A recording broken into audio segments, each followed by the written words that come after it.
Well, there you have it. The conclusion of the first game of the first phase or the first group round of the Euro 2024 has concluded. And let's talk a little bit about how the tables look right now and what to expect coming up to the second game of the first stage of the Euro 2024. You cannot miss this show. Let's start right now.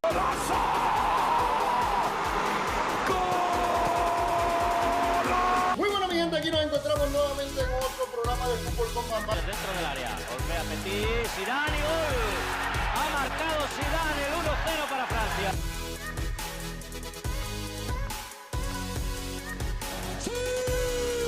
Welcome everybody, and here we go. This is another show of Fútbol con Bamba, and yes, that has concluded today. We did actually have Turkey versus Georgia playing in the first match, and then we had Portugal versus Czechia.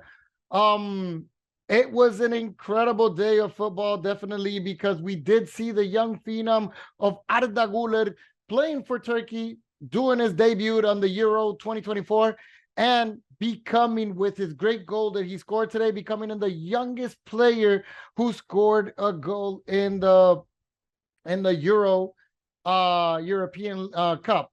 Therefore, he has become with 18 years old, and I think in this moment, let me just double check that resource, but I think he had about 118, because I know that Cristiano Ronaldo had the other record that it was up to that record at this moment. However, we did see, and that says 19 years old and 114 days. That's how much it was. Cristiano Ronaldo had it with 19 years old and 128 days. So that was the fact in this game right now. We still have a younger prospect that could break that record, which is called Lamine Yamal from Spain. However, Arda Güler has crowned himself right now up to the beginning in the debut to be the youngest player to ever score on a Euro debut, right? So therefore, you do have the match of Turkey winning in 3-1 in that group and against Georgia. And then we saw Portugal versus Czechia, which we knew that, or everybody expected that Portugal was going to roll over Czech Republic, right? Well, Czechia, in this case right now called, it came out to be that they were not making it simple for Portugal. Portugal had complete possession in that game. And it came out to be that Czechia actually started with a goal in the second half and put that game ahead 1-0. And then Portugal comes inside, inadvertent own goal from the defender from Czechia, comes inside and actually makes the first goal to tie the game. And this was Nuno Mendes was actually shooting to the goal. And it comes out to be that in the minute 89, Roberto Martinez comes inside and puts Neto, Semedo, and Conceição inside the matchup. Everybody is criticizing, I know I was, about how late he wanted to make these changes in this moment. And it comes out to be that Neto does an incredible play, passes to the center, and then immediately the defender inadvertently goes underneath his legs. But the funny thing is that the ball hits the back of his boot and stays right there for Conceição coming in and scores the goal in the minute 94. So therefore, giving that first important 3 points for Portugal. And this actually puts that group letter F, Turkey in front because of difference of goals with 3 points, and then Portugal with 3 points. And it comes out to be that Georgia and Czechia actually stay behind. So third and fourth place. So it comes out to be that it's going to be very interesting to see the matchups coming up for the second phase in here. However, let's talk a little bit about Turkey also. Turkey did a phenomenal job. They looked really agile. They were actually doing the plays. They were moving pretty well. The first 2 goals was amazing. The first goal actually comes from the 18. Then Arda Güler comes in with a second goal. And then in the minute 92, it comes out to be that it's just sealed the deal pretty much. However, Georgia did a record today because they scored for the first time in any Euro in history. So this is actually something very, very satisfying for them.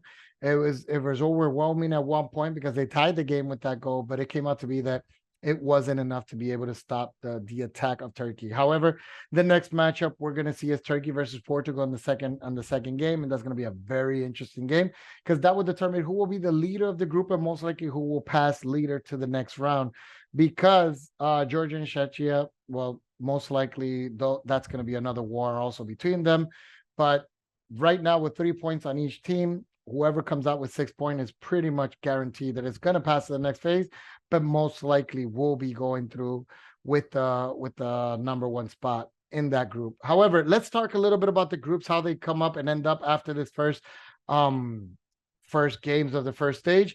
And we're seeing with Group A, where we have Germany, Switzerland, Hungary, and Scotland. Actually, Germany in first with 3 points, Switzerland second with 3 points, then Hungary and Scotland for the third and fourth position. We'll go to Group B, and we have Spain, Italy, Albania, and Croatia. Very interesting because tomorrow we're actually going to see Croatia play Albania, and then we're going to see on Thursday we're going to see Spain versus Italy. And so we'll see the 2 games actually from Group A, where you're going to see Hungary versus Germany and Scotland versus Switzerland. And then we're going to see as the third triple header tomorrow is going to be Croatia versus Albania, which is going to be very interesting because Croatia needs these 3 points to be able to put themselves on a position to actually pass to the next round if they want to be a contention from this group that was once called the group of death at this moment. So Group C, it comes out to be that England is leading with 3 points, Denmark with 1 point, Slovenia with 1 point, and Serbia with 0 point. All these teams have the opportunity to pass to the next round.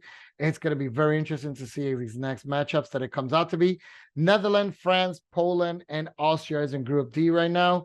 We saw already that Kylian Mbappe, the news today actually is that he is not opting to be able to do a surgery. There is strong feelings that he's going to attempt to probably come back and play in that game against the Netherlands on Friday. I doubt right now that he will make it. Everybody is talking about that it takes at least 48 hours to be able to get a mask measured and formed to his face.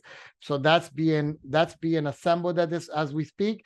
And not only that, they're saying that most likely they were willing to give him a little bit of break on the Netherlands in order to see if they can actually face on the next matchup coming up against Poland. However, we'll see exactly how that goes. The good news for France national team is that Kylian Mbappe is opting not to take a surgery at this moment. It doesn't mean he doesn't need a surgery. It might mean that he's going to hold back and probably wait until after the Euro to be able to take the surgery, unless he receives another knock on his nose at that moment. And knowing that he's a striker, one of the attributes of striker is hitting with the head.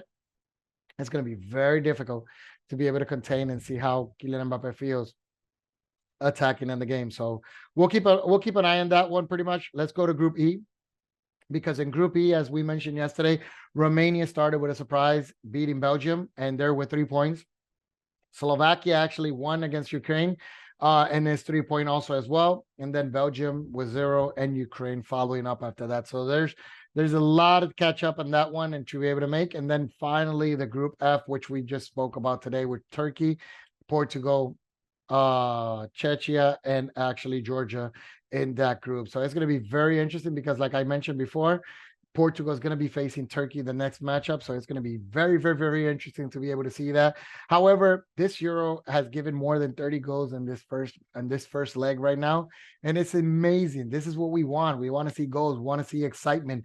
Tomorrow, I can't wait to probably see Germany, how they react. If they continue on the big cloud 5 that they were doing, a cloud 9 that they were doing in the first matchup. They'd score 5 goals against Scotland the first time.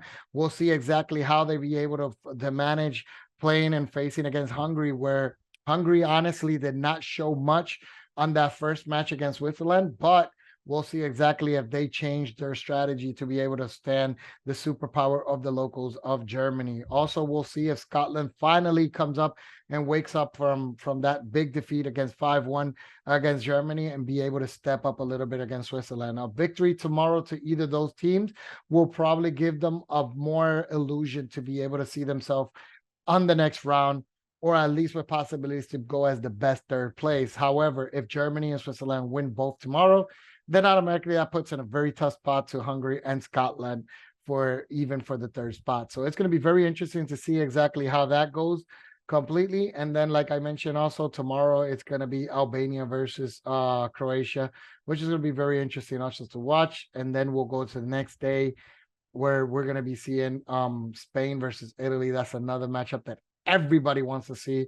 And from the Group C, the next matchup is actually going to be Serbia versus Slovenia. Very good and interesting matchup, especially because Serbia has shown in that first match against England that they were the real deal. And then Slovenia actually seeing if they can match up. They were able to tie at Denmark in this match, and they were putting up a little bit of a fight during that and showed pretty good attributes. So we'll see exactly how that outcome comes out. And then, of course, Denmark versus England. We have to see England wake up from that little sleepiness that they were in the first game. But they came out with a 3-point thanks to Jude Bellingham, and that's something that we're gonna have to see. The next group, we'll have to see exactly how Poland and Austria actually do facing in that match. And then it comes out to be the Netherlands versus France. That's going to be a very interesting matchup on Friday. And then we get to see from Group E, Ukraine versus Slovakia. It's a tough game for Ukraine, especially after what we saw. The Slovakia actually come inside and did their job against the Ukraine. So, I mean, I'm sorry, against Belgium, and surprise Belgium. So we have to see exactly how they're going to be doing against Ukraine. Slovakia just became the favorite for that game after beating the big upset of Belgium. And then Belgium has to come up and wake up against a Romania who's motivated and strongly believes that they can make it to the next round. And they know that they can make history, or at least put themselves in a good position if beating Belgium on this next matchup game up. And then, of course, last but not least, let's talk about Group F, because Georgia versus Czechia, that's going to be an interesting match. And then Turkey versus Portugal for the lead of that group. So that's going to be it, my friends. Hopefully you enjoyed a little bit. I'm very excited. I had a lot of fun watching this first leg. What do you think? Leave your comments. Let me know exactly what you thought about this first leg. Did it meet the expectation that is going? And not only that, guys, we remember on Thursday we start Copa of America also as well. So it's going to be very interesting. There's football every day.